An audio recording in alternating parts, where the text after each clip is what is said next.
Hola, buenas tardes. Soy el inspector Juan Domingo García Piñón de la Policía Local de Valencia y mediador del Ministerio de Justicia de España. Soy coordinador general del Servicio de Mediación de la Policía Local de Valencia. Quiero dar las gracias a la organización y a Daniel Martínez por invitarme a participar en este magnífico congreso, y a todos y a todas los asistentes. La ponencia que les voy a presentar es la mediación multiparte como solución a los problemas de las grandes ciudades.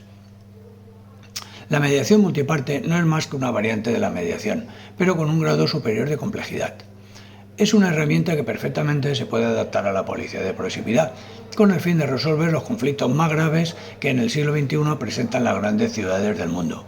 También puede suponer un paso más para la policía, que hasta ahora concentraba su actuación en el contexto de los conflictos comunitarios leves y los resolvía con procedimientos de mediación simple, donde participaban dos partes y entre 1 y 3 objetos de controversia, derivando los más complejos a los juzgados u otras instituciones. ¿Por qué sería necesaria esta herramienta para la policía? Porque pensamos que la policía de proximidad tiene que subir un peldaño en la calidad del servicio a los ciudadanos, y en segundo lugar porque con el inicio de este siglo se han agravado los problemas que ya existían: tasas judiciales, atascos en los juzgados, sentencias insatisfactorias, sociedad más complejas, etc. Y en tercer lugar porque el aumento de solicitudes de mediación que los ciudadanos hacen cada día más a la policía. Este fenómeno se está apreciando principalmente en las grandes ciudades, pero probablemente se va a generalizar, porque el ciudadano que vive en estos lugares se mueve cada vez más deprisa, soporta mayores tensiones, dispone de poco tiempo, tiene menos paciencia y exige respuestas rápidas, oficiales, respaldadas por el derecho y además que sean económicas. Por el contrario, las administraciones públicas se han quedado en el siglo XX, por lo que no pueden dar respuestas. Pero la policía de proximidad sí, porque es una policía joven, moderna, con los funcionarios más preparados de toda su historia, conocedores de la problemática social e implicados en ella. Además, disponen de una herramienta ágil, flexible y rápida y segura como es la mediación.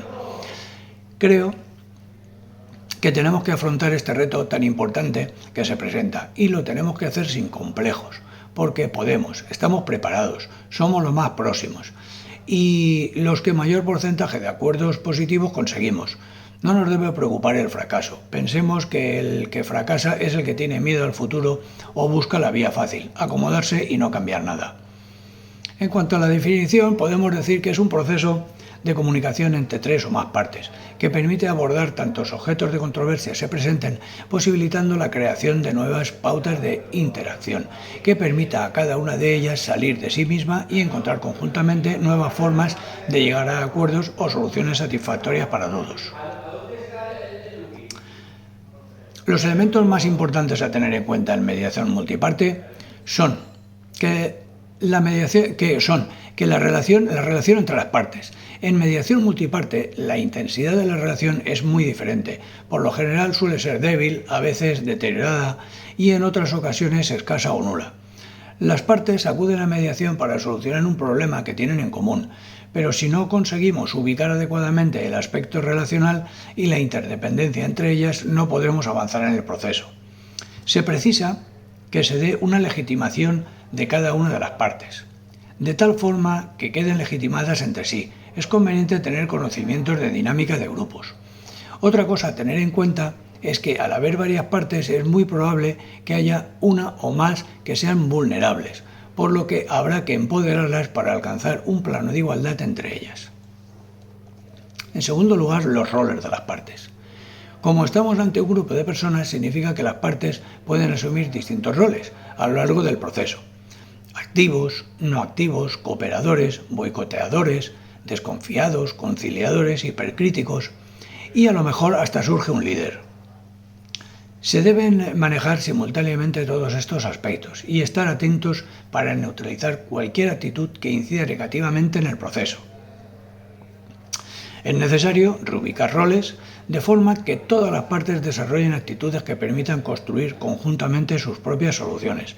Para ello, cada uno debe encontrar su sitio, desde el rol de la cooperación al de la conciliación. Se debe equilibrar el protagonismo de cada parte. En la mediación multiparte se considera que todas las partes agrupadas en un todo, de manera que si se pretende realizar una entrevista individual a un miembro, se procurará entrevistar por igual al resto, evitando con ello la desconfianza y la pérdida de imagen de imparcialidad y neutralidad del mediador. El papel del mediador consiste en lograr la comunicación dentro del grupo y que éste pueda desarrollar su labor creadora. Debe tratarse de mantener y fomentar esta comunicación para alcanzar un desarrollo progresivo que permita a las partes salir de sí mismas, mirarse de otra manera y buscar conjuntamente soluciones integradoras que satisfagan sus intereses y necesidades. El objetivo de la mediación multiparte es sencillo, es conseguir el acuerdo, pero ello depende de 3 variables. Que estén todos los que son, la calidad y estabilidad del acuerdo alcanzado y la mejora de las relaciones entre las partes.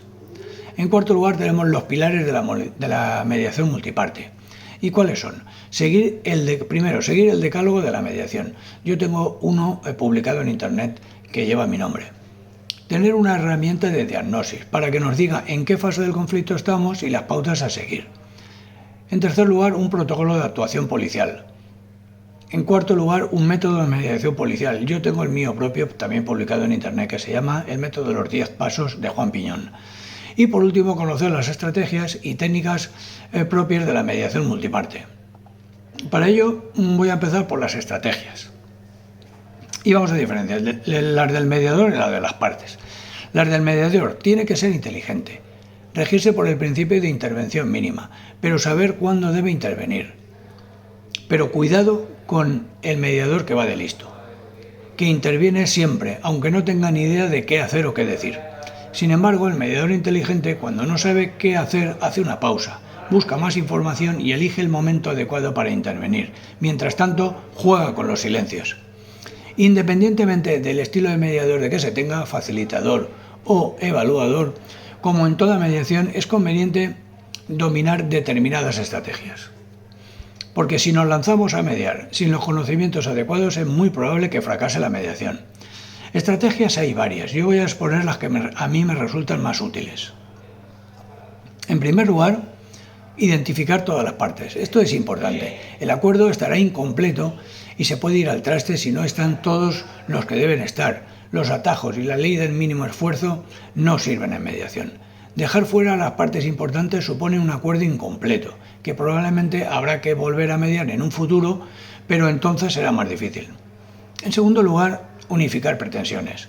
Se trataría de conseguir que donde hay varias pretensiones quede una sola y que represente a todos los solicitantes. Seguidamente, hacer lo mismo con los solicitados y así gestionar la mediación como si hubieran sido 2 partes. La dificultad es que el margen de maniobra es más estrecho, ya que se habrán hecho muchos equilibrios para poder unificar las diferentes posturas de los solicitantes y solicitados, y la introducción de cualquier elemento o simplemente un pequeño cambio puede desestabilizar el acuerdo. En tercer lugar, procurar agrupar pretensiones.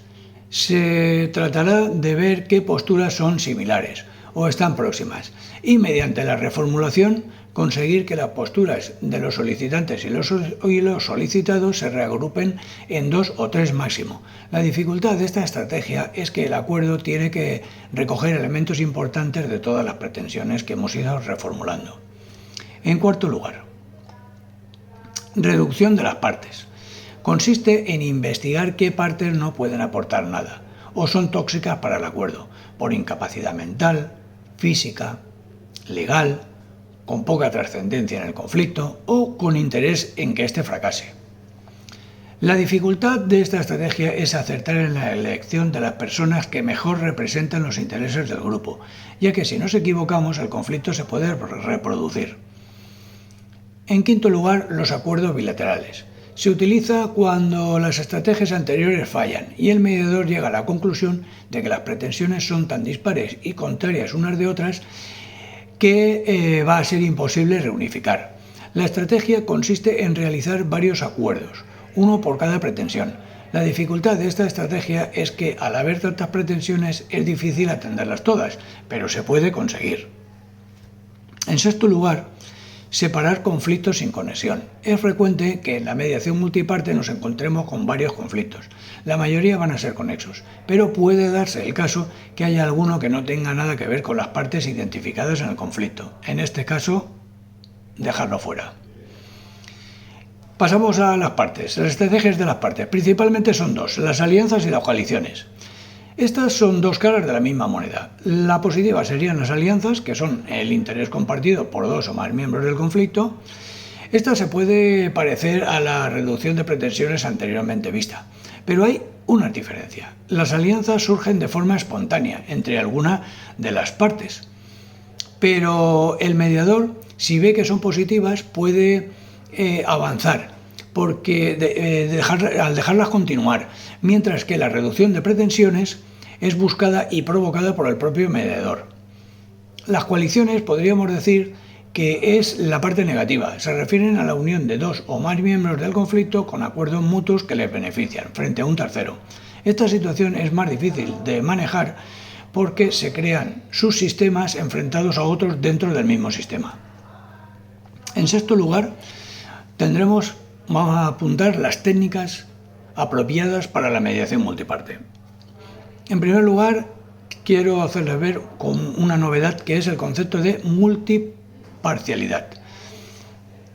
Para ello vamos al origen del concepto de la imparcialidad y lo definimos como la conducta del mediador que no va a favorecer a nadie. Pero en realidad el control de la imparcialidad no lo tiene el mediador, lo tienen las partes, que son los que pueden percibir si el mediador toma partido por alguna de ellas. Realmente el mediador lo que puede controlar es la neutralidad, que consiste en no dar soluciones, ni consejos, ni asesoramientos personales a nadie. Desde esta perspectiva,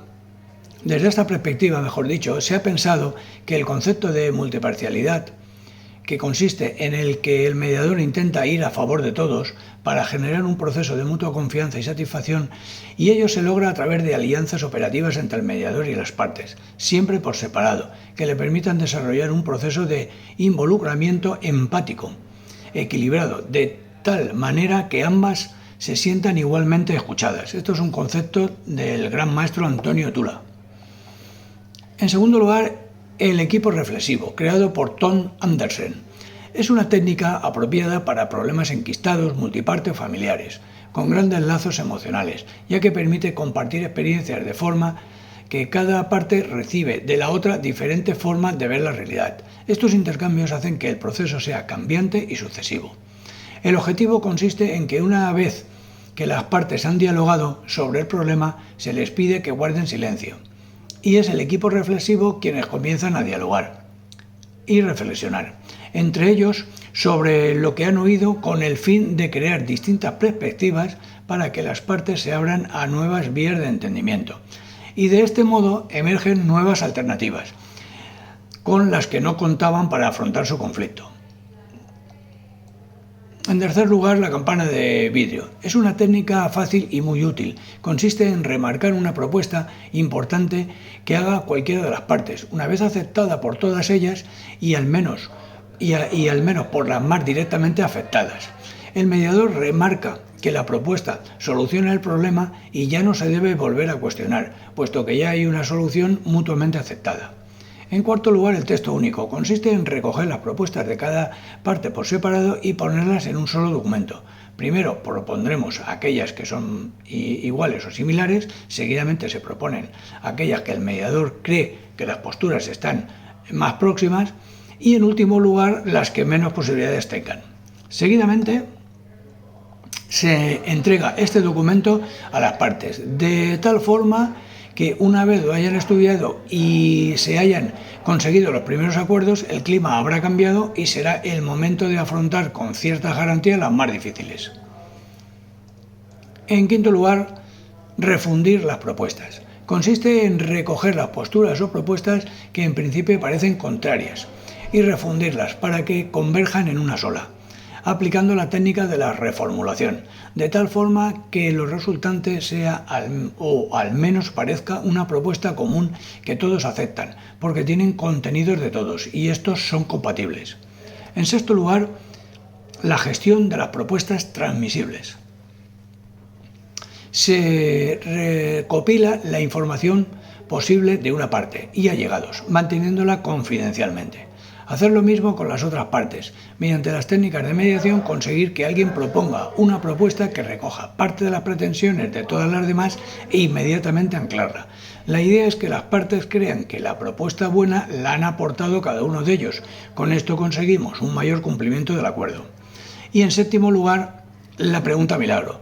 Es aquella pregunta intencionada que el mediador ha ido elaborando durante todo el proceso de mediación y que su objetivo es obtener una respuesta orientada en determinado sentido que resuelva el conflicto, ya que de una forma u otra todos la pueden compartir, pero que debido a su estado o circunstancias no han podido llegar todavía a esa transición. Para terminar, les diré las conclusiones de esta ponencia. Toda mediación es un puzzle que tenemos que resolver entre todos. Si conseguimos que las piezas encajen, éxito absoluto, besos y abrazos para todos. Pero si una pieza desaparece o no encaja bien porque alguien no la ha puesto en su lugar o no la quiere poner, el puzzle queda incompleto y por tanto no hay plena satisfacción. Pero como somos positivos, diremos que hemos resuelto casi todos los problemas y que la situación ha mejorado, porque teníamos 10 problemas al principio y ahora solo nos quedan 1 o 2. Y esta es la aportación que puede y debe hacer la policía local del siglo XXI o policía de proximidad. Queda mucho trabajo por hacer. Nosotros somos la avanzanilla. Pero si sabemos explicar y demostrar los beneficios de la mediación a nuestras instituciones, ciudadanos, compañeros, jefes, etc., habremos conseguido el mayor objetivo posible, que es ayudar y proteger. Gracias por su atención, enhorabuena por la asistencia a este congreso y hasta la próxima.